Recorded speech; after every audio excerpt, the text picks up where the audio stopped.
السلام عليكم ورحمة الله وبركاته. إن الحمد لله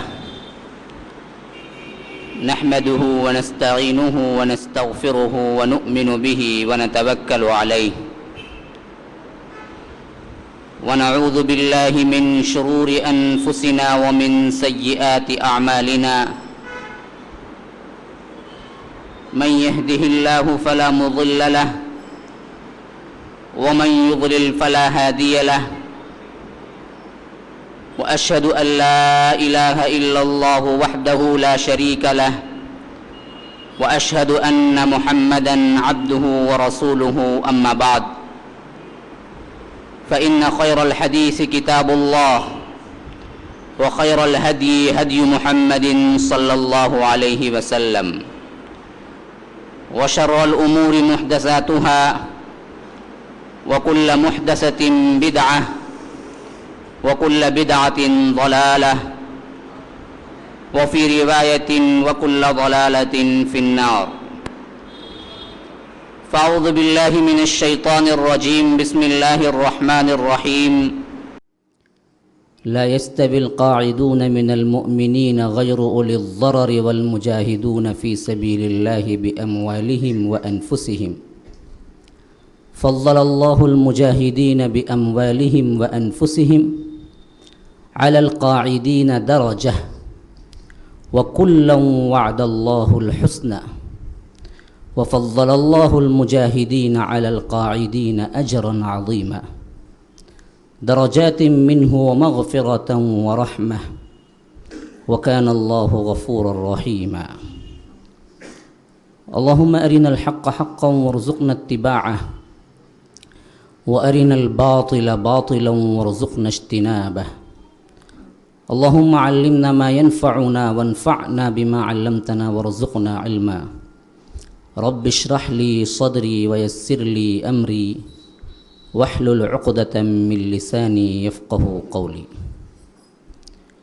برادران اسلام، واجب الاحترام بزرگوں، دوستوں اور عزیز ساتھیوں،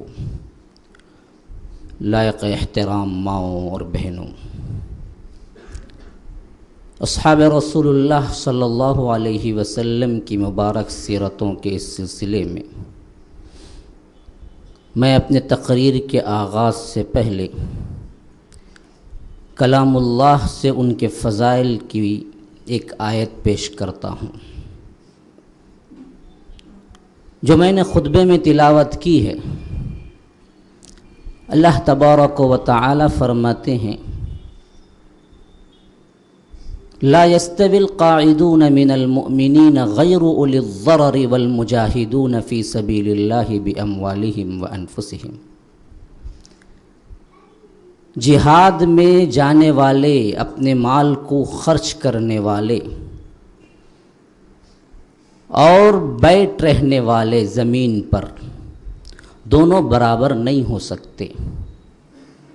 یعنی ایک بندہ اللہ تبارک و تعالی کے دین کی سربلندی کے لیے اللہ کے رسول صلی اللہ علیہ وسلم کے حکم پر لبیک کہہ کے جہاد میں نکل کر اپنی جان اور مال کو خرچ کرنے والا، اور ایک بندہ جہاد کو نہ جا کر مدینے میں بیٹھ رہنے والا، دونوں برابر نہیں ہو سکتے۔ لا يستوي القاعدون من المؤمنین غیر اولی الضرر، بیٹھ رہنے میں کوئی عذر بھی نہ ہو، کوئی وجہ بھی نہ ہو، ایسے ہی بیٹھ رہا ہے، وہ جہاد سے نہ گیا ہے، اور ایک بندہ اللہ کے رسول کے بلاوے پہ اپنا تن من دھن قربان کر دیا ہے، ان دونوں کے فضائل ایک نہیں ہیں۔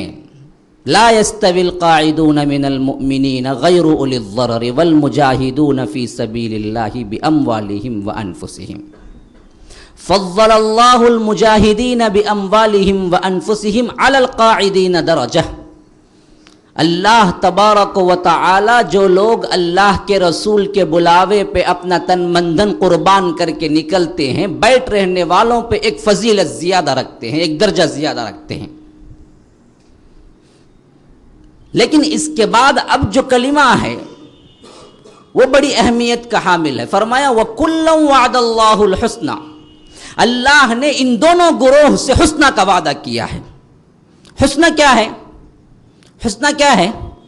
حسنہ جنت ہے. ان الذین سبقت لهم منا الحسنى اولئک عنہا مبعدون، سورہ انبیاء میں فرمایا اللہ تبارک و تعالی نے جن سے پہلے ہی حسنہ کا وعدہ کر دیا وہ جہنم سے بہت دور رکھے جائیں گے. اب اللہ کے لیے بتلائیے، جن دو گروہوں کا اس آیت میں ذکر کر کے اللہ تبارک و تعالی کہتا ہے جہاد کو نہ جانے والا گروہ، جہاد پر لبیک کہنے والا گروہ، اپنے اموال و انفس کو اللہ کی راہ میں قربان کرنے والا گروہ، اپنے اموال و انفس کو اپنے گھروں میں محفوظ کرنے والا گروہ، ان دونوں کے لیے تو فضائل میں اتار چڑھاؤ ہے. ایک فضیلت والا ہے، ایک کم درجے کا فضیلت والا ہے، لیکن فرمایا کہ دونوں کے لیے ہم نے حسنہ کا وعدہ کیا ہے. یہ ہے اصحاب رسول اللہ صلی اللہ علیہ وسلم. آپ حیران ہوں گے جو جہاد کو نہیں گیا اللہ کے رسول کے حکم پر، مال کو نہیں دیا، نفس کو نہیں دیا، وہ کیسے حسنہ کے وعدے میں آ گئے؟ آپ کو بتاؤں، بدر ہو کہ احد، خندق ہو، حدیبیہ ہو، اسی طرح آگے چل کے فتح مکہ ہو، حنین ہو، کسی ایک معاملے میں بھی علل اعلان جنگ کا نہیں ہوا تھا سوائے تبوک کے. تبوک میں باقاعدہ فرمایا گیا کہ ہر ایک کو نکلنا ہے. بقیہ ان تمام جنگوں میں بدر سے لے کر حنین تک آپشن تھا، چاہے تو آؤ. یہ صحابہ وہ صحابہ تھے کہ یہ آپشن کو انہوں نے فریضہ سمجھا. یہ ان کی بلندی کردار کا نمونہ ہے. انہوں نے آپشن کو کیا سمجھا؟ نہیں، یہ آپشن نہیں ہے ہمارے لیے، ترجیح نہیں ہے، بلکہ ہمیں کرنا ہی کرنا ہے. اسی لیے اللہ تبارک و تعالی نے یہاں پر بیٹھ رہنے والوں کی تنبیہ نہیں کی. جو بیٹھ رہے ہیں، جو جہاد کو نہیں نکلے ہیں، ان کے لیے تنبیہ نہیں کی کہ وہ غلط کام کر رہے ہیں. فرمایا کہ ہر ایک کے لیے وعدہ ہے حسنہ کا. کل وعد اللہ الحسنى. تو اس آیت کے مصداق اصحاب رسول اللہ صلی اللہ علیہ وسلم ہر کوئی جنتی ہے، کوئی بھی ہو. السابقون الاولون من المہاجرین والانصار والذین اتبعوهم باحسان رضی اللہ عنہم ورضوا عنہ واعد لهم جنات تجری من تحتها الانہار. ہر ایک صحابی جنتی جس کو اللہ تبارک و تعالی دنیا کے اندر اصحاب رسول اللہ کو جنت کا وعدہ کر لے، آگے چل کے کون بدبخت ہے جو ان کے لیے جہنم کی وعید سنائے؟ خدا کی قسم کوئی ان کے لیے جہنم کی وعید سناتا ہے تو ان کا تو کچھ نہیں بگڑتا، لیکن خود اپنے اوپر جہنم کو واجب کر لیتا ہے. اصحاب رسول اللہ کو کوئی نقصان نہیں پہنچتا ہے، اپنے کردار و ایمان سے آپ ہاتھ دھو بیٹھتا ہے، کیونکہ اللہ تبارک و تعالی نے یہ حسنہ کی تفصیل خود انبیاء میں فرما کے کہا کہ یہ وہ لوگ ہیں جن سے ہم نے وعدہ کیا ہے حسنہ کا، وہ ہم دور رکھیں گے، ہمیں جہنم سے دور رکھیں گے. عبداللہ بن رواحہ ان کا واقعہ ہے. سورہ مریم کی یہ آیت نازل ہوئی وَإِن مِّنكُمْ إِلَّا وَارِدُهَا كَانَ عَلَى رَبِّكَ حَتْمًا مَقْضِيًّا. ہر ایک کو جہنم کے اوپر پل صراط پر سے گزرنا ہے، خواہ تم میں سے کوئی بھی ہو. وَإِن مِّنكُمْ إِلَّا وَارِدُهَا، سب پہنچیں گے اس پل صراط پر جس کے نیچے جہنم ہے. اپنے گناہوں کی حیثیت سے اس کے اوپر سے گزریں گے. ایمان اچھا، اعمال صالحہ نیک، تو تیزی کے ساتھ برق رفتاری، برق بجلی کی سی تیزی. بہت سے ہیں جو ہواؤں کی تیزی سے جائیں گے، بہت سے ہیں جو روشنی کی تیزی سے جائیں گے، بہت سے ہیں جو اونٹ گھوڑے کی تیزی سے جائیں گے، بہت سے ہیں جو گر گر کے اٹھیں گے، کیونکہ اعمال ویسے ہی ہیں، کبھی کیا کبھی چھوڑ دیا. ہمارے تو اعمال بولنے کی ضرورت نہیں ہے. رمضان میں اللہ اکبر، غیر رمضان میں پھر مسلمانوں کو ڈھونڈنا پڑتا ہے کہاں ہیں جی وہ لوگ جو آ رہے تھے مسجد میں. ہمارے اعمال تو بہت بہتر ہیں، بہت اعلیٰ ہیں. ہمارا معاملہ ایسا ہے عجیب کتنا بھی شوق دلائیں، کتنے بھی آس دلائیں، کتنے بھی احادیث بتلائیں، کہتے ہیں کہ مولوی صاحب اچھا بولتے ہیں لیکن رمضان کے بعد ہمیں سنائی نہیں دیتا، رمضان تک ہمیں اچھا سنائی دیتا ہے، کچھ نہ کچھ کر لیتے ہیں۔ یہ عجیب معاملہ ہے۔ خدا کی قسم یاد رکھ لیجئے، یہ اعمال جو موسمی اعتبار سے کرتے ہیں اللہ کے ہاں کوئی اعتبار نہیں ہے۔ موسم کا اسلام نہیں ہے، یہ رسم و رواج موسم وغیرہ غیر مذاہب کے لیے ہیں، ہندوؤں کے پاس ہیں رسم موسم، فلاں کام کر لیے بس وہ ہندو ہو جاتا ہے، فلاں کام کر لیے بپتسمہ لے لیے وہ عیسائی بن جاتا ہے۔ اسلام میں اس کا کوئی اعتبار نہیں، موسمی عبادات کا اعتبار نہیں ہے۔ اصل چیز تو کیا ہے؟ دائمی طور پر کرنے والے اعمال ہیں جو اللہ کے ہاں اعمال شمار ہوتے ہیں، موسم سے کوئی تعلق نہیں ہے۔ تو یہاں دیکھیے اللہ کے رسول صلی اللہ علیہ وسلم نے فرمایا کہ اپنے اعمال کے مطابق تم پل صراط پر سے گزرو گے۔ تو عبداللہ بن رواحہ نے جب اس آیت کو تلاوت کی کہ وَإِن مِّنكُمْ إِلَّا وَارِدُهَا كَانَ عَلَى رَبِّكَ حَتْمًا مَقْضِيًّا، تو رونا شروع کر لیا، رات دن روتے رہے۔ وہ بھی کہاں پر؟ میدان جنگ کے اندر ہے، وہ میدان جنگ کے اندر اللہ کی راہ میں قربان ہونے کے جذبے سے آئے ہوئے ہیں۔ اصحاب کے نمونے ہمارے لیے ایسے ہیں کہ ہم ان کی ایک ایک حرکت سے عبرت حاصل کر سکتے ہیں۔ آج ہمارا حال کیا ہے کہ چند نمازیں پڑھ لیے، تراویح پڑھ لیے، چند دن کے روزے رکھ لیے، اللہ اکبر، اللہ پر بھی حجت قائم کر دیں گے۔ بعض لوگ کو کہتے سنا کہ میں اللہ سے لڑوں گا جی جنت نہیں دیا تو، کہیں میں نماز پڑھتا ہوں، ان کی جاگیر ہے کیا دینے کے لیے؟ ہاں، تو چند اعمال میں ہم اتنے مغرور ہو جاتے ہیں تو سمجھتے ہیں کہ جنت ہمارا کیا ہے، ٹھکانہ ہے، ہم حقدار ہیں اس کی۔ جبکہ اصحاب رسول اللہ کا حال یہ تھا کہ اللہ کے رسول نے اشارہ کر کے بتلا دیا کہ تم جنت کے حقدار ہو، پھر بھی وہ کیا ہے، کانپ جایا کرتے تھے اللہ تبارک و تعالیٰ کے تقوی سے۔ عبداللہ بن رواحہ اللہ کے رسول صلی اللہ علیہ وسلم کی اطاعت میں اللہ کی راہ میں اپنی جان قربان کرنے کے لیے آئے ہیں۔ رات تہجد میں یہ آیت پڑھے کہ وَإِن مِّنكُمْ إِلَّا وَارِدُهَا، تو کانپ اٹھے اور کہا کہ لوگوں اس سے ہم بچیں گے کیسے، جبکہ اللہ کہتا ہے وَإِن مِّنكُمْ، کوئی بھی ہو، ہم بھی تو ہوں، ہم بھی ہوں گے، ہم بھی گزریں گے، ہمارا بھی حال ہوگا، جہنم کے اوپر ہے، کیسے گزرنا ہوگا، کیا احوال ہوں گے، بھڑکتی ہوئی آگ، اذا القوا فیہا سمعوا لہا تغیظا وہی تفور تکاد تمیز من الغیظ کلما القی فیہا فوج سألہم خزنتها الم یأتکم نذیر۔ سورہ ملک میں اللہ تبارک و تعالی یہی جہنم کے بارے میں کہتا ہے، معمولی سمجھ لیا ہے تم نے، اذا القوا فیہا سمعوا لہا تغیظا وہی تفور تکاد تمیز من الغیظ۔ وہ جہنم میں جب بھی کوئی گروہ کو اٹھا کے پھینکا جائے گا، جہنم کوئی مادی چیز نہیں ہے، جہنم کوئی مردہ نہیں ہے۔ ہم سمجھتے ہیں نہیں نہیں نہیں، اللہ کی وہ بھی مخلوق ہے، اسے بھی حس ہے، اسے بھی احساس ہے، اسے بھی شعور ہے، اسے بھی سانس ہے۔ وہ ایک سانس چھوڑی ہے تو وہ ہے گرمی، ایک سانس لی ہے وہ ہے ٹھنڈک، جو موسم کے اندر ہم ٹھنڈ سے ہڑہڑاتے ہیں۔ ہاں، حدیث کے بخاری کے الفاظ ہیں، اس نے سانس بھی لی ہے، سانس بھی چھوڑی ہے، احساس بھی ہے اس کو، اسی لیے فرمایا کہ شہیقاً وہی تفور تکاد تمیز من الغیظ۔ ابھی ایک گروہ کو اٹھا کے پھینکا جائے گا جہنم میں تو جہنم لپک کے، جس طرح درندہ اپنے شکار کو لپک کے پکڑتا ہے اسی طرح چنگھاڑتے ہوئے پکڑے گی، حتیٰ کہ اپنے غیظ و غضب سے اللہ کہتا ہے کہ پھٹ پڑے وہ، تکاد تمیز من الغیظ۔ جب بھی کوئی اٹھا کے ایک گروہ پھینکا جائے گا جہنم میں، اس کے شعلے کیا شعلے ہیں، اللہ اکبر، انہا ترمی بشرر کالقصر کأنہ جمالۃ صفر۔ اللہ تبارک و تعالی کہتا ہے کہ اس کی ایک ایک چنگاری یوں یوں ہوگی بلند، گویا کہ بڑے بڑے محل ہیں۔ ترمی بشرر کالقصر کأنہ جمالۃ صفر، ایسے کہ بڑے بڑے اونٹ ہیں، اونٹ دیکھا ہے ہاتھی کے برابر کا جانور، اس طرح کے بڑے بڑے اونٹ، خالی ایک چنگاڑ، ایک شعلہ جو لپکے گا۔ تو عبداللہ ابن رواحہ دراصل اسی سے ڈر گئے تھے کہ اس جہنم پر سے گزرنا ہے، ہر ایک کو گزرنا ہے، اب تو کیا ہوگا؟ رو رہے ہیں۔ اللہ کے رسول سے ماجرا گیا، پوچھا کیوں رو رہے ہو؟ کہا کہ اللہ کے رسول یہ آیت ہمیں رلائے دیتی ہے۔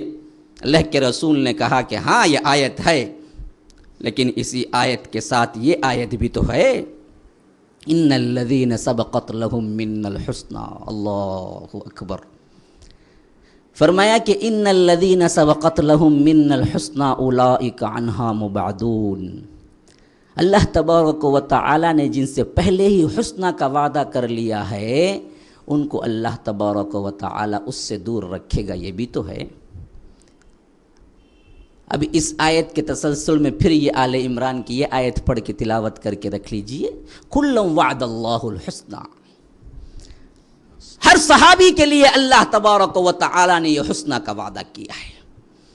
جس سے حسنہ کا وعدہ ہوا ہے، اللہ تبارک و تعالی کی گارنٹی ہے کہ ہم اس کو جہنم سے دور رکھیں گے۔ یہ ہیں اصحاب رسول اللہ صلی اللہ علیہ وسلم۔ اب آئیے اس میں دو گروہ کے بارے میں بتلایا۔ ایک کون ہے؟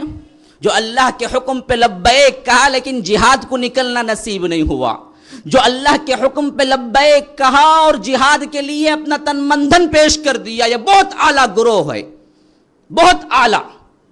فضل اللہ المجاہدین علی القاعدین اجرا عظیما، ایک اجر بہت زیادہ ہے ان کا۔ اب جو نکلے ہیں تن من دھن دے کے، جن کے ٹکڑے ٹکڑے ہو گئے ہیں میدان کے اندر، اللہ تبارک و تعالی کے لیے اپنا سب کچھ قربان کر دیے، حتیٰ کہ شہادت بھی ایسی شہادت پائی کہ اپنے جسم کے بھی ٹکڑے ٹکڑے کر دیے۔ ایسے ہی اصحاب رسول اللہ میں سے آج اس صحابی کی زندگی ہے جو آپ کے خدمت میں پیش ہے۔ کون ہیں؟ غزوہ بدر، غزوہ احد، ان دونوں میں شامل ہونے والے یہ صحابی۔ غزوہ احد کا منظر ہے، اللہ کے رسول صلی اللہ علیہ وسلم اپنے شہداء کا معائنہ کرتے ہوئے آگے بڑھ رہے ہیں۔ ایک صحابی پر چادر پڑی ہوئی ہے، بیٹے بھاگتے ہوئے دوڑتے ہوئے آتے ہیں، اللہ کے رسول جب وہاں سے گزرتے ہیں تو چادر ہٹا دیتے ہیں۔ چادر ہٹائے ہیں تو دیکھنا خود اللہ کے رسول صلی اللہ علیہ وسلم کے لیے مشکل ہے، کیونکہ میت کی حالت ایسی ہے کہ بازو کٹے ہوئے، اعضاء کٹے ہوئے، مسلح کر دیا گیا ہے، پیٹ کو چاک کر دیا گیا ہے، انتڑیاں نکال دی گئی ہیں، حتیٰ کہ پہچاننا مشکل ہے۔ بیٹا ہے کہ زار زار رو رہا ہے، لوگ تھماتے ہیں، صبر کی تلقین کرتے ہیں، لیکن چھوٹا بیٹا بہت محبوب چاہنے والا اپنے باپ کو کہ بے اختیار اس کے آنکھوں سے آنسو کہ رکنے کا نام نہیں لے رہے ہیں، کہ اتنے میں اس شہید کی بہن اپنے بھائی کو دیکھنے کے لیے پہنچ جاتی ہے۔ جب ان کو چادر ہٹا کے بتلایا جاتا ہے تو بے اختیار ان کی زبان سے ایک چیخ نکل جاتی ہے، اپنے بھائی کی لاش کا مسلح ہوتے دیکھ کر۔ اللہ کے رسول صلی اللہ علیہ وسلم کہتے ہیں پلٹ کے، دیکھو تم رو یا نہ رو۔ اللہ اکبر۔ فرمایا کہ دیکھو تم رو یا نہ رو، لیکن یاد رکھو اب اس شہید پر فرشتے اپنے پر کو بچھائے ہوئے ہیں۔ تم رو یا نہ رو، جب تک اس شہید کو دفن کر دیا نہ جائے تب تک فرشتے اپنے پروں کو سائے کے طور پر اس شہید پر بچھائے ہوئے ہیں۔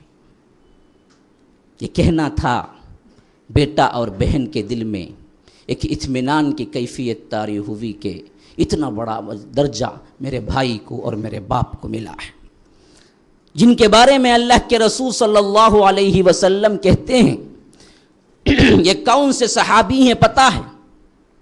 تاریخ میں آپ نے سنا ہوگا جابر بن عبداللہ، بہت روایتیں آئی ہیں جابر بن عبداللہ سے۔ یہ وہ صحابی ہیں جو اللہ کے رسول صلی اللہ علیہ وسلم کے زمانے میں چھوٹے بچے تھے۔ انہیں کے باپ ابو جابر عبداللہ بن عمر کا واقعہ ہے جو آج زندگی ان کی زندگی ہمارے لیے کیا ہے، موضوع بحث ہے۔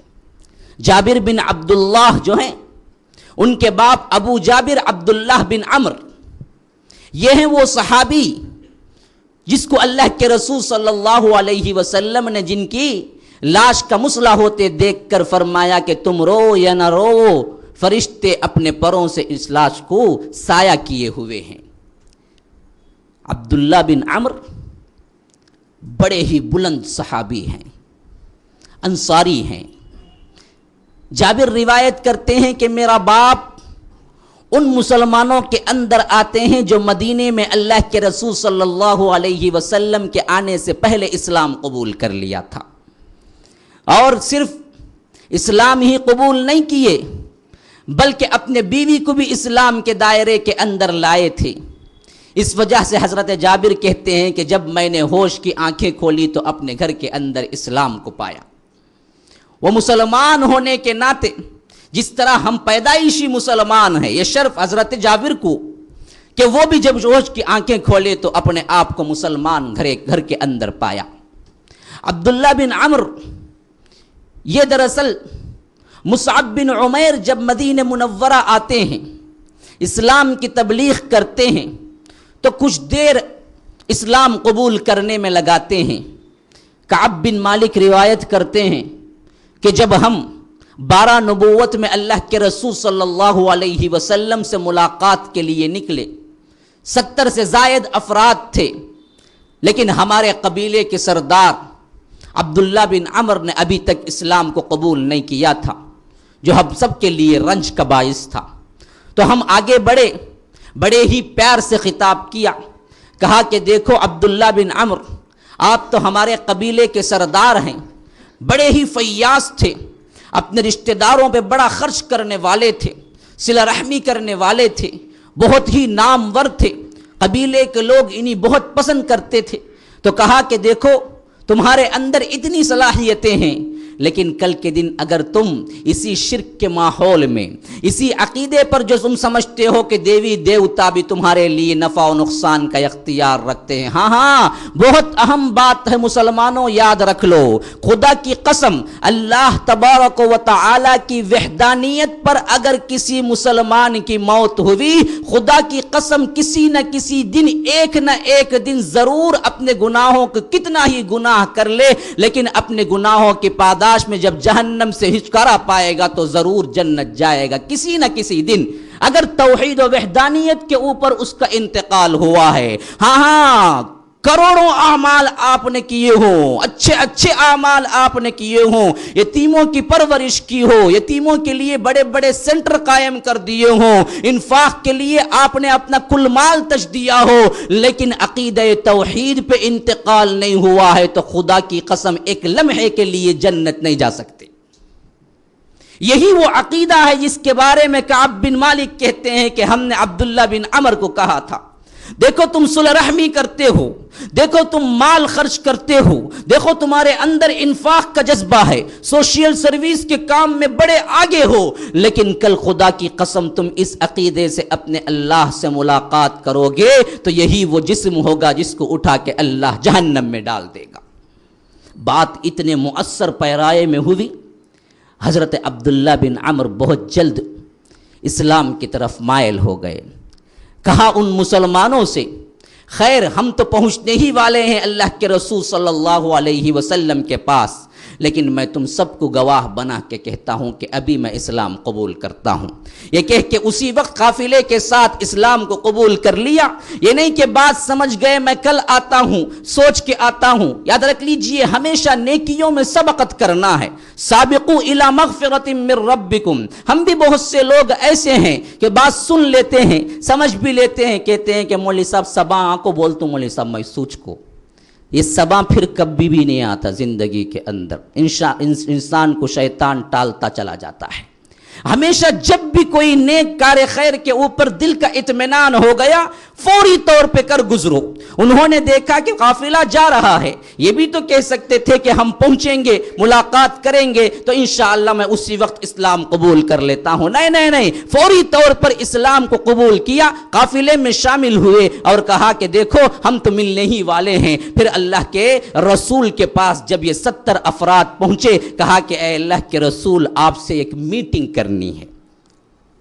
انصار کے تن نوجوان جب اللہ کے رسول سے ملاقات کے متمنی ہوئے، اللہ کے رسول نے کہا کہ حالات ایسے نہیں ہیں کہ میں کھلے عام کوئی میٹنگ کر سکوں، قریش طاق میں ہیں، اگر ہماری میٹنگ کی خبر ہو جائے تو وہ لوگ حملہ ہی کر دیں، اس وجہ سے رات کے وقت بستروں سے تم الگ الگ اپنے اپنے بستروں سے نکلو اور فلاں عقبہ کی گھاٹی میں پہنچو۔ رات کے وقت جب صحابہ جمع ہوتے ہیں، حضرت عباس کو ساتھ لے کر عباس ایک بلیغ پیرائے میں خطبہ دیتے ہیں، کہتے ہیں کہ لوگوں، محمد الرسول اللہ یہاں بہت اچھے طور پہ ہیں صلی اللہ علیہ وسلم، لیکن اگر تم لے جانے کی ذمہ داری کرتے ہو، خدا کی قسم یہ ذمہ داری ایسی ہے کہ عرب و عجم سے لڑنے کا اعلان ہے، اتنی بڑی ذمہ داری ہے گویا کہ عرب و عجم سے لڑنے کا اعلان ہے، اور اس ذمہ داری کو قبول کرتے ہو تو پوری خطرناکی کے ساتھ سمجھ کے قبول کرو، یعنی کہ بے شعوری طور پر آج لے کے چلے جاؤ، کل اللہ کے رسول صلی اللہ علیہ وسلم کو بے یار و مددگار چھوڑ دو۔ صحابہ کہتے ہیں کہ نہیں، خاموش رہیں، آپ بیٹھ جائیں، ہم تو اللہ کے رسول کے الفاظ سننا چاہتے ہیں۔ اللہ کے رسول بلیغ پیرائے میں قرآن کی آیتیں پڑھتے ہیں، پھر اس کے بعد کہتے ہیں کہ مسلمانوں، میں تمہارے ساتھ آنا چاہتا ہوں، لیکن یہ ہے کہ تم جس طرح اپنی جانوں کی حفاظت کرتے ہو، بعین ہی میری بھی حفاظت کرنا۔ صحابی اٹھ کے کھڑے ہوتے ہیں اور کہتے ہیں کہ اللہ کے رسول، اگر ہم یہ کام کر دیں گے تو ہمیں اس کا عوض کیا ملے گا؟ اللہ کے رسول صلی اللہ علیہ وسلم مسکرا کے کہتے ہیں کہ جنت، اور کیا ہے، نبی کی تم یہاں حفاظت کرو، قیامت کے دن جنت لے لو۔ صحابہ کہتے ہیں کہ اے اللہ کے رسول، خدا کی قسم، ہم نے جب کھیلا بچپن میں لوہوں کے اندر کھیلا، ہمارے کھیل یہ ہوا کرتے تھے کہ تلوار اور نیزے ہمارے کھیل کے ہتھیار ہوا کرتے تھے، جب بڑے ہوئے تو ہماری زندگیاں جنگ کے میدانوں میں گزرنے لگی، حتیٰ کہ ہم جنگ کے بیٹے کہلانے لگے۔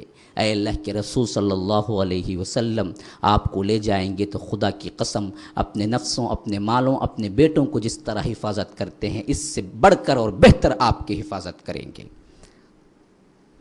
عبداللہ بن عمر اٹھ کھڑے ہوتے ہیں، کہتے ہیں کہ اے اللہ کے رسول، لوگ جانتے ہیں کہ میں قبیلے کا سردار ہوں، لوگ جانتے ہیں کہ میں صلہ رحمی کرنے والا ہوں، لوگ جانتے ہیں کہ میں جنگ میں پیچھے رہنے والا نہیں ہوں، خدا کی قسم جس طرح میں اپنے اہل و عیال کی حفاظت کرتا ہوں، اس سے بڑھ کے آپ کی حفاظت کرنے والا ہوں۔ اللہ کے رسول صلی اللہ علیہ وسلم ان کی باتوں سے اتنے خوش ہوتے ہیں کہ کہتے ہیں کہ اگر میں مکے کا نہ ہوتا تو انصار کا ایک فرد انہی میں سے شمار ہوتا، تمہی لوگوں سے میں بھی شمار ہوتا، لیکن میں مکے کا ہوں، اس وجہ سے انصار کہلا نہیں سکتا۔ غرض اللہ کے رسول وعدے وعید کے ساتھ جب یہ واپس پلٹتے ہیں مدینہ، تو اللہ کے رسول صلی اللہ علیہ وسلم بہت جلد مدینہ پہنچ جاتے ہیں۔ مدینے میں جب داخل ہوتے ہیں تو سلطنت اسلامیہ کی سب سے پہلی بنیاد ہے، وہ پہلا دن ہے جو اسلام مکمل طور پہ نافذ ہو کے رہا ہے۔ مکے کے اندر نہیں، مدینے کے اندر نافذ ہوا ہے۔ مکے کے اندر دعوت ہوتی رہی اسلام کی، لیکن نافذ اسٹیبلش مدینے میں ہوا ہے۔ اللہ کے رسول صلی اللہ علیہ وسلم جب اس سلطنت کو قائم کیا ہے، مشرکین مکہ پورے تن و من، پورا تندہی کے ساتھ حملے کی تیاری کرنے لگے۔ آخرکار وہ مشہور زمانہ جنگ 2 ہجری میں پیش آئی، غزوہ بدر، جس میں اللہ کے رسول صلی اللہ علیہ وسلم 313 نفوس قدسیوں کے ساتھ پہنچے ہیں۔ اللہ تبارک و تعالی اہل بدر کے لیے فرمایا کہ سب کچھ کرو، میں نے تمہارے گناہ کو معاف کر دیا ہے۔ اعملوا ما شئتم انی قد غفرت لکم۔ ان اصحاب کے اندر شامل ہونے والے حضرت عبداللہ بن عمر بھی ہیں، بدری صحابی ہیں، لیکن شہادت کی تمنا جو ان کے دل کے اندر تھی، یہ دراصل بدر میں نصیب نہ ہو سکی۔ بہت زیادہ روایتوں میں آتا ہے کہ شیر کی طرح حملہ کرنے والے تھے، اور اسی طرح انہوں نے حملہ بھی کیا تھا بدر کے اندر، لیکن بدر میں شہادت نصیب نہیں ہوئی، تقدیر نے شہادت بدر میں نہیں لکھی تھی، تو واپس صحیح و سالم آ گئے، اور زار زار اللہ کے حضور تہجد کے اوقات میں دعا کرنے لگے کہ اے اللہ، میری دلی تمنا ہے کہ میں تیری راہ میں شہید ہو جاؤں، کہ اگلا اگر کوئی جیش ہو، اگلا اگر کوئی جنگ ہو تو اے اللہ مجھے شہادت نصیب کرنا۔ حضرت جابر کہتے ہیں کہ میرے باپ کی یہ دعا ایسی تمنا بن گئی تھی کہ وہ رات دن اسی کے گن گایا کرتے تھے، اسی تمنا میں رہا کرتے تھے کہ 1 سال گزر گیا، احد کا موقع آیا 3 ہجری میں، اللہ کے رسول صلی اللہ علیہ وسلم نے اعلان کیا، صحابہ ساتھ چلے، تو اس وقت حضرت عبداللہ بن عمر اپنے بیٹے کو بلا کے وصیت کرتے ہیں جانے سے پہلے، کہتے ہیں کہ بیٹے میں نے اللہ تعالیٰ سے شہادت مانگی اور میں امید کرتا ہوں کہ پھر اس کے بعد کبھی واپس نہ گھر کو لوٹوں گا، مجھے امید ہے کہ اس جنگ میں میں شہادت پاؤں گا، کیونکہ میں نے بہت اللہ تبارک و تعالیٰ سے گڑ گڑا کے شہادت مانگی ہے۔ کون سا باپ شہادت مانگا ہے پتہ ہے؟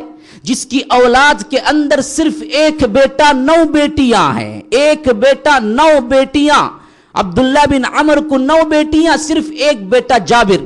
دیکھیے ہونے کے باوجود بھی ہم تو کیا چھوٹے چھوٹے کاموں کے لیے کہتے کہ بیٹیوں کی شادی نہیں ہوئی، حج کو نہیں گیا بھائی، کب جاؤں گا تو پہلے بیٹیاں کی شادی کر دیں گے، اس کے بعد بڈھے بھی ہو جانتے، کوئی مسئلہ نہیں، حج کو نہیں جاؤں گا لیکن بیٹیاں کی شادی کر تو میں۔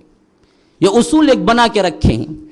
کیسے کیسے لوگ ہیں، کیسے کیسے اسلام کو سمجھ لیے ہیں۔ دیکھیے یہاں دیکھیے اصحاب رسول اللہ صلی اللہ علیہ وسلم کی سیرتیں، 9 بیٹیاں، 1 بیٹا اور آخری چھوٹا بیٹا، پورے بیٹیاں بڑی بیٹیاں، یہ چھوٹا بیٹا آخری، لیکن شہادت کے ایسے متمنی، یہ نہیں سوچا کہ میرے بعد 9 بیٹیوں کا حال کیا ہوگا، میرے بعد 9 بیٹیوں کی شادی کون کرے گا، نہیں نہیں نہیں، جو اللہ پر بھروسہ کر کے نکلتا ہے اللہ تبارک و تعالی اپنی ذمہ داری میں کام انجام دیتا ہے۔ خدا کی قسم رہ کے اتنا بہترین شادی نہیں کر سکتے تھے، وہ شہادت پا کے اپنی بیٹیوں کی شادیاں کیے۔ ہاں ہم نے اس چاشنی کو نہیں دیکھا، وہ ایمان کی لذت کو نہیں چکا ہے، تبھی ہم سمجھتے ہیں کہ ہمارے کام کے ذمہ دار ہم ہیں۔ خدا کی قسم نہیں، جب آئے تھے دنیا میں کیا اللہ سے پوچھ کے آئے تھے کہ 2 پاؤں دینا، اللہ سے پوچھ کے آئے تھے کہ 2 ہاتھ دینا، اللہ سے پوچھ کے آئے تھے کہ 2 آنکھ دینا، اللہ سے پوچھ کے آئے تھے کہ زبان دینا، اللہ سے پوچھ کے آئے تھے کہ بات زبان میں دینا، نہیں نہیں، اللہ تبارک و تعالی یہ سب کچھ دے کے بھیجا ہے، تو تمہارے پورے احوال کا نگران بھی وہی ہے۔ جب یہ سب کچھ پورے انعامات کے ساتھ تمہیں دنیا کے اندر بھیجتا ہے، تو وہاں دنیا میں آنے کے بعد بھی جتنے احوال و اعمال ہیں سب کا ذمہ دار بھی وہی ہے، صرف آپ اس پہ بھروسہ کریں گے تو اللہ تبارک و تعالی اپنے بھروسہ کرنے والوں کو کبھی مایوس نہیں کرتا۔ لا یضیع اجر المحسنین، ان کے اجروں کو ضائع کرنے والا نہیں ہے، لیکن جو بندہ سمجھتا ہے کہ میں خود اپنے آپ کا ذمہ دار ہوں، میں کماؤں گا، میں پالوں گا، میں کروں گا، میں فلاں کروں گا، اللہ کہتا ہے کہ یہ بندہ تو اپنے آپ کو خود کفیل بن گیا، جاؤ اسی کے سپرد کر دو اس کو۔ عبداللہ بن عمر، ان کی زندگی میں بڑی نصیحت ہے، اپنے بیٹے جابر کو بلا کے کہتے ہیں کہ بیٹا یاد رکھو میری 9 بیٹیاں ہیں، تم 1 بیٹے ہو، لیکن شہادت کی تمنا ایسی ہے کہ میں اب جا رہا ہوں، امید بھی دل کے اندر ہے کہ واپس نہ لوٹوں گا، خدا کی قسم دنیا و ما فیہا کے اندر سب سے زیادہ محبوب ترین ہستی محمد الرسول اللہ ہے میرے لیے۔ اللہ اکبر صلی اللہ علیہ وسلم، ایسی ہی محبتیں اے اللہ ہمیں بھی عطا کر دے، اللہ کے رسول کی، اللہ کے رسول کے صحابہ کی۔ اے اللہ جو کچھ صحابہ اللہ کے رسول سے محبت کیے ہیں، اس کا ایک نمونہ، اس کا ایک حصہ کم از کم ہمیں عطا کر دے کہ ہم رسول کی محبت میں شریعت پہ چلنے والے بن جائیں۔ یہاں دیکھیے کہتے ہیں کہ اے میرے بیٹے خدا کی قسم پوری دنیا کے اندر محمد الرسول اللہ صلی اللہ علیہ وسلم سے زیادہ محبوب ترین ہستی کوئی اور نہیں ہے، اگر اس کے بعد کوئی دنیا میں مجھے محبوب ہے تو وہ تو ہے، میرا بیٹا ہے۔ اسی وجہ سے میں تجھے وصیت کرتا ہوں، میرے چلے جانے کے بعد میں قرضدار ہوں، کیونکہ ہاتھ میں پیسہ ٹکتا نہیں تھا، بڑے ہی اللہ کی راہ میں دینے والے تھے، بڑے ہی مالدار تھے، ہونے کے باوجود بھی جو بھی آتا انفاق کر دیتے، تو اسی وجہ سے روایتوں میں آتا ہے کہ ہمیشہ مغزور رہتے، قرضدار رہتے۔ اب بیٹے کو بلا کے کہتے ہیں کہ اے بیٹے دیکھو میرے بعد قرض کو پورا کر دینا، قرضداروں کو قرض لوٹا دینا کسی نہ کسی طرح، اور دیکھو تمہاری 9 بہنیں ہیں، ایک تم بھائی ہو، میرے بعد تم ہی ان کے کفیل ہو، دیکھو تم اپنی ذمہ داری کے ساتھ ان بہنوں کو دیکھ لینا۔ اللہ اکبر، ایک باپ کی نصیحت ہے اپنے بیٹیوں کے لیے۔ کیسے باپ ہیں دیکھیے، اسلام کے لیے تن من دھن قربان کرنے چلے ہیں، جبکہ ان کے اپنے گھر میں ان کی ضرورت ہے۔ پھر اس کے بعد ہاتھ اٹھا دیتے ہیں کہ اے اللہ مجھے پھر اس گھر میں واپس نہ لوٹا۔ روایتوں میں آتا ہے کہ پھر یہ آگے چلے، قافلے میں ملے، حتیٰ کہ جب جنگ شروع ہوئی ایسے شیر کی طرح حملہ کرتے ہوئے آگے ہی آگے بڑھتے چلے گئے کہ مشرکین نے سوچا کہ جب تک اس سوار کو ہم قتل نہیں کریں گے تب تک یہ جنگ اطمینان کے ساتھ ختم نہ ہوگی، کیونکہ یہ بڑا ہی بڑھ بڑھ کے حملہ کرنے والا ہے۔ تو مشرکین نے ان کا گھیراؤ کیا، حتیٰ کہ تعقب کیا، آگے بڑھتے رہے، آگے بڑھتے رہے، آگے بڑھتے رہے، یہاں تک کہ انہیں شہید کر دیا۔ جب شہادت کے منزل پہ پہنچے تو مشرکین کے اندر غیظ و غضب اتنا تھا کہ ان کے ٹکڑے ٹکڑے کر ڈالے اور ان کو مسلح کر دیا، ناک کان الگ الگ کر دیے۔ پھر اس کے بعد کیا ہے، خوشیاں منانے لگے کہ یہ وہ شخص تھا جس نے ہمارے اتنے آدمیوں کو مارا تھا۔ شہادت کے بعد ان کے بہن کو اطلاع ملتی ہے۔ بہن کون ہے؟ اللہ اکبر، وہ صحابیہ ہیں۔ عورتوں کے لیے بڑی نصیحت ہے اس میں۔ اس زمانے کی صحابیہ بھی کیسے کیسے نمونے پیش کیے ہیں دیکھیے۔ ہند بن عمر ان کا نام ہے۔ ایک ہی غزوے کے اندر یہ عورت ایسی بہادر عورت ہے، خدا کی قسم ایسے نمونے کائنات نے پھر کبھی پیش نہیں کیے ہیں۔ یہ عورت کا معاملہ یہ ہے کہ اللہ اکبر، دیکھیے یہ جب معلوم ہوتا ہے جنگ ختم ہو گئی ہے، مدینے سے نکلتی ہیں کہ اپنے بارے میں، اپنے خاندان والوں کے بارے میں پوچھیں کون کون اس جنگ میں گیا ہوا ہے۔ ان کا ایک بھائی ہے جو عبداللہ بن عمر ہے، ایک اپنا شوہر ہے جو عمرو بن جموح ہے، ایک اپنا بیٹا ہے جو خلاد بن عمر ہے، ایک عورت ہے جس کا بھائی جنگ میں گیا ہوا ہے، جس کا شوہر جنگ میں گیا ہوا ہے، جس کا بیٹا جنگ میں گیا ہوا ہے۔ اب جنگ کا اختتام کا اعلان ہوتا ہے، صحابیہ گھوڑے پر بیٹھ کے نکلتی ہیں کہ احوال دریافت کریں۔ جب چلتی ہیں اثناء راہ میں لوگ بتاتے ہیں کہ دیکھو تمہارے شوہر قتل ہو گئے، شہید ہو گئے۔ کہا کہ اللہ کے رسول بہتر ہیں، بہتر حالت میں ہیں؟ کہا کہ وہ تو ہیں لیکن تمہارے شوہر شہید ہو گئے۔ بولا کہے کہ کوئی پرواہ نہیں۔ پھر آگے بڑھے، پھر لوگ ملے، کہا کہ دیکھو تمہارے بیٹے شہید کر دیے گئے ہیں۔ پوچھا کہ اللہ کے رسول صحیح و سالم ہیں؟ کہا کہ انہوں تو اللہ کے رسول تو صحیح و سالم ہیں۔ کہا کہ کوئی پرواہ نہیں۔ پھر آگے بڑھے، لوگوں نے کہا کہ آپ کے بھائی کو بھی شہید کر دیا گیا ہے۔ کہا کہ کوئی مسئلہ نہیں ہے، اللہ کے رسول صحیح و سالم ہیں۔ کہا کہ اللہ کے رسول تو صحیح و سالم ہے۔ پھر آگے بڑھے، آگے بڑھے، حتیٰ کہ یہاں پہنچے کہ جابر اپنے باپ کی لاش کو کپڑے میں ڈھائے ہوئے تھے، اللہ کے رسول صلی اللہ علیہ وسلم بھی پاس کھڑے ہوئے تھے۔ کہا کہ میرے بھائی کی لاش کو دکھاؤ۔ جب انہوں نے اپنا کپڑا ہٹایا، لاش کو دیکھا، بے اختیار چیخ ماری، پھر پلٹ کے دیکھا اللہ کے رسول صلی اللہ علیہ وسلم کھڑے ہوئے ہیں۔ کہا کہ خدا کی قسم اے اللہ کے رسول، کل مصیبت بعدک جلل، اے اللہ کے رسول ہر مصیبت آپ کے بعد بیکار ہے میری نظر میں۔ آپ صحیح و سالم ہیں، میرا بیٹا قربان، میرا شوہر قربان، میرا بھائی قربان، عبداللہ بن عمر قربان، عمرو بن جموح قربان، خلاد بن عمر قربان۔ اگر آپ اللہ کے رسول صلی اللہ علیہ وسلم صحیح و سالم ہے تو دل میں اطمینان ہے۔ وہ صحابیہ ہیں جن کو دیکھ کے اللہ کے رسول کہتے ہیں کہ خدا کی قسم تم رو یا نہ رو، تمہارے بھائی پہ فرشتے اپنے پروں کو بچھائے ہوئے ہیں۔ اللہ کے رسول صلی اللہ علیہ وسلم جب دفن کرنے کا معاملہ آتا ہے، عبداللہ بن عمر کو اور عمرو بن جموح کو، یہ دونوں بہنوی ہوتے ہیں ساتھ میں اور بڑی محبت کرنے والے ہوتے ہیں اور ایک ہی جنگ میں شہید ہوتے ہیں، اور مسلمانوں کو ہر ایک کے لیے الگ الگ قبر کھودنا بھی مشکل ہوتا ہے، دو کو ایک قبر میں دفناتے ہیں، جن میں اللہ کے رسول صلی اللہ علیہ وسلم حضرت عمرو بن جموح، حضرت عبداللہ بن عمر دونوں کو ایک ہی قبر میں دفن کرتے ہیں۔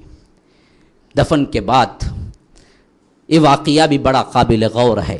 دفن سے پہلے یوں ہوتا ہے کہ یہ بہن جب پہنچتی ہیں اپنے بھائی، اپنا بیٹا، اپنا شوہر، ان دونوں کی لاشوں کو ڈال کے سوار کر کے گھر کو لے جا کے دفن کرنے کی نیت سے مدینے کی طرف چل پڑتی ہیں۔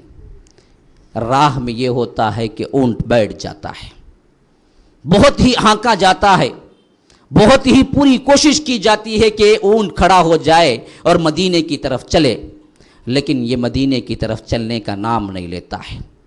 اتنے میں ام المؤمنین حضرت عائشہ پہنچ جاتی ہیں راہ میں۔ ایک روایت ہے کہ خود اللہ کے رسول کو اطلاع دی جاتی ہے کہ یہاں پر ہم لاشوں کو لے جا رہے ہیں، لیکن اونٹ مدینے کی طرف جانے سے انکار کر رہا ہے۔ پوچھا جاتا ہے کہ جب انہوں نے گھر سے چلتے وقت کوئی بات کہی تھی؟ بہن جواب دیتی ہیں کہ ہاں اللہ کے رسول، میرے شوہر کا بھی حال یہی تھا، میرے بھائی کا بھی حال یہی تھا کہ گھر سے نکلتے وقت انہوں نے کہا تھا کہ اے اللہ مجھے پھر کبھی گھر نہ لوٹانا۔ اللہ اکبر۔ اللہ کے رسول سنتے ہیں تو کہتے ہیں کہ ہاں، بندوں میں سے بعض بندے ایسے ہوتے ہیں جب وہ اللہ سے کوئی بات قسم کھا لیتے ہیں تو اللہ تبارک و تعالی اس کو پورا کر دیتا ہے۔ انہی میں سے عمرو بن جموح بھی ہے۔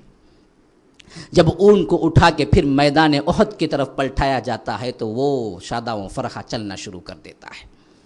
پھر اسی میدان میں لا کے انہیں دفن کر دیا جاتا ہے۔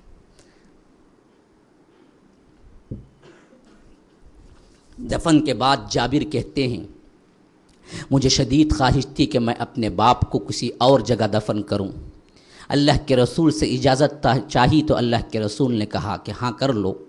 تو میں اپنے باپ کو نکالنے کے لیے جب قبر کو کھودا، ایسی میت نکلی گویا کہ آج ہی دفن کیے ہوئے ہیں، خون بھی ایسے ہی رس رہا تھا، حالانکہ 6 ماہ گزر چکے تھے۔ صحیح و سالم لاش، جس طرح حتیٰ کہ ان کے ایک زخم پہ یوں ہاتھ رکھا ہوا تھا، جب میں ہاتھ الگ کرتا تو خون کا فوارہ نکلتا اور ہاتھ جا کے پھر خون کے اسی زخم پہ بیٹھ جاتا۔ میں اسی حالت میں ان کو اٹھایا اور سیدھے پہنچا جہاں دفن کرنا تھا۔ پھر 46 سال بعد حضرت امیر معاویہ نے حکم دیا تھا کہ وہاں پر مجھے نہر کھودنا ہے، اے غزوہ احد میں شہید ہونے والوں کی لاشوں کو نکال کر کسی اور جگہ دفن کر دیں۔ تو روایتیں کہتی ہیں کہ جب امیر معاویہ نے ان کی قبریں کھودی تو بعینہ صحیح و سالم اسی طرح لاش نکلی جس طرح وہ دفن کیے گئے۔ اللہ تبارک و تعالی ان شہیدوں کی روحوں کو زندہ رکھا تو اسی طرح ان شہیدوں کے جسموں کو بھی محفوظ کر دیا ہے۔ کیسے زندہ رکھا ہے؟ کیسے زندہ رکھا ہے؟ پتہ ہے اللہ کی راہ میں اپنا تن مندن دینے والوں کا اللہ کے ہاں کتنا بڑا رتبہ ہے۔ کہتے ہیں جابر، ترمذی کی روایت میں جابر رضی اللہ عنہ کہتے ہیں باپ جب شہید ہو گئے، احد کے میدان میں دفن کر دیے گئے، بے انتہا قرض میرے اوپر تھا باپ کا، 9 بہنیں بیٹھی ہوئی تھی، میں غم سے نڈھال رو رہا تھا کہ اتنی مصیبتیں، اور باپ بھی چلا گیا، اور باپ بھی وہ باپ جس سے میں شدید محبت کرتا تھا۔ اللہ کے رسول صلی اللہ علیہ وسلم ایک مرتبہ دیکھا کہ غمگین رو رہا ہوں، بلا کے پوچھا کہ جابر روتے کیوں ہو؟ کہا کہ اللہ کے رسول آپ کو معلوم ہے میرے باپ پہ کتنا قرض تھا، اور اس کے علاوہ 9 بہنیں ہیں، سب سے زیادہ بات تو میں باپ سے بے انتہا محبت کرتا ہوں، اور باپ شہید ہونے کا وہ منظر کہ مسلح کر دیا گیا تھا ان کی لاش کو، اور یہ ایسا منظر ہے کہ جب بھی سوچتا ہوں کہ میرے آنسو رواں ہو جاتے ہیں۔ اللہ کے رسول مسکرا کے کہتے ہیں کہ جابر بات بتاؤں تمہیں؟ جابر تمہیں بات بتاؤں، تمہارے باپ کا اللہ کے ہاں کیا رتبہ ہے؟ کہتے ہیں جابر کہ میں نے پوچھا اللہ کے رسول کیا رتبہ ہے؟ کہا کہ دیکھو جابر، اللہ تبارک و تعالی نے اللہ اکبر میں جب بھی پڑھتا ہوں آنکھوں سے آنسو آ جاتے ہیں، یہ ہے شہادت کے مراتب۔ اللہ تبارک و تعالی کے بارے میں اللہ کے رسول کہتے ہیں کہ جابر، اللہ تبارک و تعالی نے کسی بھی انسان، پیغمبروں کے علاوہ کسی بھی انسان سے براہ راست بات نہیں کی ہے، کسی بھی انسان سے براہ راست بات نہیں کی ہے، پردے میں بات کرتا ہے، حتیٰ کہ انبیاء سے بھی پردے ہی میں بات کرتا ہے۔ جب براہ راست کرتا ہے تو بہت اہم مقام پہ ہوتا ہے، جیسا کہ ایک مرتبہ معراج میں ہوا اللہ کے رسول کے ساتھ، یہ بھی بہت اہم مقام تھا۔ اللہ کے رسول نے فرمایا کہ جابر تیرے باپ سے اللہ تبارک و تعالی جو کسی سے بات نہیں کرتا براہ راست بات کی ہے، براہ راست بلایا ہے اپنے پاس اور کہا ہے عبداللہ بن عمر کہو تمہیں کیا چاہیے، پوچھا کہو تمہیں کیا چاہیے؟ عبداللہ بن عمر نے جواب دیا اے اللہ بار الہ اے رب العزت کیا جواب دوں، صرف ایک تمنا ہے میری، اللہ اکبر، تمنا بھی دیکھیے کتنی اونچی تمنا ہے۔ کہا کہ عبداللہ بن عمر کہ اے اللہ ایک تمنا ہے کہ میں پھر دنیا میں واپس چلا جاؤں، تیری راہ میں پھر شہید ہو جاؤں، میری ایک ہی تمنا ہے اے اللہ کہ مجھے زندگی دے، میری روح کو لوٹا، میں پھر دنیا میں چلا جاؤں، پھر تیری راہ میں شہید ہو جاؤں، پھر میں اسی طرح اللہ کے پاس پہنچ جاؤں۔ تو اللہ تبارک و تعالی نے فرمایا کہ جابر ہم نے فیصلہ کر دیا ہے، عبداللہ بن عمر ہم نے فیصلہ کر دیا ہے کہ جو کوئی ایک مرتبہ یہاں آ جاتا ہے دوبارہ دنیا میں نہیں جاتا۔ جو لوگ سمجھتے ہیں نا روحیں آ جاتی ہیں، سگریٹ پیو تو سگریٹ بھی رکھنا کہتے شب برات میں، آپ کو پی لگ جائیں گے کہتے انہوں، ہاں ہمارا مسئلہ بریانی کھاتے ہیں، حلوہ دم کا روٹ کیا انہوں پسند سے کھاتے ہیں، سب سجا کو رکھ ڈالنا کہتے انہوں آپ کو ہر سال کھا لے کو دوائیاں دے لے کو بہت اچھا کرتے ہیں، ابھی نیا برانڈ جو نکلا ہے وہ رکھو بول کو جاتے کہتے ہیں۔ یہ سب کیا ہے ہماری اپنی خام خیالیاں ہیں۔ جبکہ شہید ہوں اللہ نے براہ راست جن سے بات کی ہو، جن کی فضیلت یوں ہو کہ اللہ تبارک و تعالی نے کسی سے بات نہ کی ہو، خود اللہ نے سوال کیا ہو کہ بولو کیا چاہتے ہو، جب انہوں نے یوں کہا کہ اے اللہ میں پھر دوبارہ دنیا میں جانا چاہتا ہوں، تو اللہ نے کہا کہ یہ ایک بات نہیں ہو سکتی، ایک مرتبہ یہاں سے جانے والی روح پلٹ کے نہیں آتی کسی حالت میں۔ شہداء کی بات، شہداء کی دعا قبول ہو جاتی ہے، ہونے کے باوجود بھی اللہ تبارک و تعالی نے حضرت عبداللہ بن عمر کی بات کو رد کر دی ہے۔ کہتے ہیں پھر اس کے بعد عبداللہ بن عمر نے کہا اے اللہ جو کچھ تو نے آسائش دے رکھی ہے، جو کچھ تو نے آرام دے رکھا ہے، جو کچھ تو نے ہمارے لیے جنت کے پنجروں کے اندر سبز روحوں کی شکل میں، سبز پرندوں کی شکل میں جہاں سیر کر رہے ہیں یہ سب کچھ شہداء، تو یہ آرام، یہ فضائل، یہ احترام، اے اللہ جو ہمارے پیچھے رہ گئے ہیں شہادت سے، وہ مومنین جو ابھی شہید نہیں ہوئے ہیں، اے اللہ ان تک یہ پیغام کم از کم پہنچا دینا۔ اللہ اکبر، کیسی دعوت کی طرف ہے دیکھیے ان صحابہ کو، شہید ہو کے پہنچ گئے، پھر بھی اللہ تبارک و تعالی سے التجا کر رہے ہیں کہ کسی نہ کسی طرح یہ بات ان تک پہنچا دینا اے اللہ کہ ہم نے شہادت پائی تو اللہ تبارک و تعالی نے ہمیں یہ اعزاز دے رکھا ہے، یہ اعزاز دے رکھا ہے، حتیٰ کہ اللہ تبارک و تعالی ہم سے خوش ہے، یہ حالت کم از کم ہمیں بتا دینا۔ اللہ تبارک و تعالی وعدہ کرتا ہے کہ ہاں عبداللہ بن عمر یہ بات ہم مومن بندوں کو بتا دیں گے۔ وحی اترتی ہے اللہ کے رسول پر، وَلَا تَحْسَبَنَّ الَّذِينَ قُتِلُوا فِي سَبِيلِ اللَّهِ أَمْوَاتًا بَلْ أَحْيَاءٌ عِندَ رَبِّهِمْ يُرْزَقُونَ فَرِحِينَ بِمَا آتَاهُمُ اللَّهُ مِنْ فَضْلِهِ وَيَسْتَبْشِرُونَ بِالَّذِينَ لَمْ يَلْحَقُوا بِهِمْ مِنْ خَلْفِهِمْ أَلَّا خَوْفٌ عَلَيْهِمْ وَلَا هُمْ يَحْزَنُونَ يَسْتَبْشِرُونَ بِنِعْمَةٍ مِّنَ اللَّهِ وَفَضْلٍ وَأَنَّ اللَّهَ لَا يُضِيعُ أَجْرَ الْمُؤْمِنِينَ۔ اللہ اکبر، یہ تین آیتیں نازل ہوتی ہیں ان شہداء کے بارے میں۔ اللہ تبارک و تعالی کہتا ہے کہ بدبختوں گمان بھی نہ کرو ان لوگوں کے بارے میں جو اللہ کی راہ میں شہید ہو گئے ہیں کہ وہ مردہ ہیں، یہ نہیں کہا مت کہو، فرمایا وَلَا تَحْسَبَنَّ، گمان میں بھی نہ لاؤ، ذہن کے اندر بھی نہ سوچو جو اللہ کی راہ میں شہید ہوتا ہے وہ مردہ ہوتا ہے، نہیں، بل احیاء، وہ تو زندہ ہیں، عند ربہم یرزقون، اللہ اپنے رب کے پاس ہیں کہ رزق کھا رہے ہیں، اللہ انہیں رزق دے رہا ہے، فرحین بما آتاہم اللہ من فضلہ، بہت ہی خوش ہیں اور خوشیاں منا رہے ہیں اللہ کے فضل سے جو اللہ نے انہیں دے رکھا ہے۔ وَيَسْتَبْشِرُونَ بِالَّذِينَ لَمْ يَلْحَقُوا بِهِم مِّن خَلْفِهِمْ أَلَّا خَوْفٌ عَلَيْهِمْ وَلَا هُمْ يَحْزَنُونَ، اور وہ خوشخبریاں بھی دے رہے ہیں ابھی جو شہادت نہیں پائے ان کے لیے پیغام کے طور پہ، لوگوں دیکھو ہم نے شہادت پا لیا ہے، تم بھی اگر شہادت پاؤ گے تو یہی مقام پاؤ گے۔ یہ خوشخبریاں بھی وہ دے رہے ہیں، لم يلحقوا بهم، ابھی نہیں پہنچے ہیں شہادت پا کے، ان کے لیے بھی خوشخبریاں وہ دے رہے ہیں۔ اللہ خوف علیہم ولا هم يحزنون، کوئی خوف بھی نہیں ہے، کوئی رنج بھی نہیں ہے۔ استبشرون بنعمت من اللہ وفضل، اللہ کا فضل اور اللہ کی نعمت کی خوشخبریاں ہیں ان لوگوں کے لیے جو اللہ کی راہ میں شہادت پا جاتے ہیں۔ اللہ کے رسول صلی اللہ علیہ وسلم پہ یہ آیتیں اترتی ہیں، اللہ کے رسول صلی اللہ علیہ وسلم صحابہ کو جمع کر کے کہتے ہیں کہ لوگوں دیکھو یہ ہے شہداء کی فضائل، جو اللہ کی راہ میں شہید ہو جاتا ہے اس کو مردہ نہ کہو۔ یہاں بدبختی دیکھیے ہم مسلمانوں کی، قبروں کی مجاوری کرنے کے لیے، قبروں پہ سجدہ ہونے کے لیے، قبروں کے لیے لوگ براہ راست پکارنے کے لیے کہتے ہیں کہ دیکھو جی اللہ بولا شہیدوں کو مردہ بولو نہ کہو، شہید مردہ نہیں کو تو عبد القادر جیلانی مردہ کی، ولی مردہ ہو جائیں گے کی، کہاں سے اللہ کو کہاں ملاتے ہیں؟ دیکھو یہ بات، وہ بات کہاں ہے، یہ بات کہاں ہے؟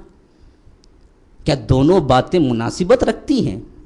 مسئلہ یہ تھا کہ جو سمجھتے تھے دین کی راہ میں قربان ہو کے منافق کہ یہ مر جاتے ہیں، دنیا کو چھوڑ جاتے ہیں، وہاں معاملہ ہوا کہ بدبختو اصل زندگی تو یہ آخرت کی زندگی ہے، دنیا کی کیا زندگی ہے؟ اپنے بستروں پہ کتوں اور جانوروں کی طرح جو مرتے ہو، اللہ کی راہ میں بہادری کی جو موت ہو، دونوں موت ایک ہو سکتے ہیں تمہارے لیے؟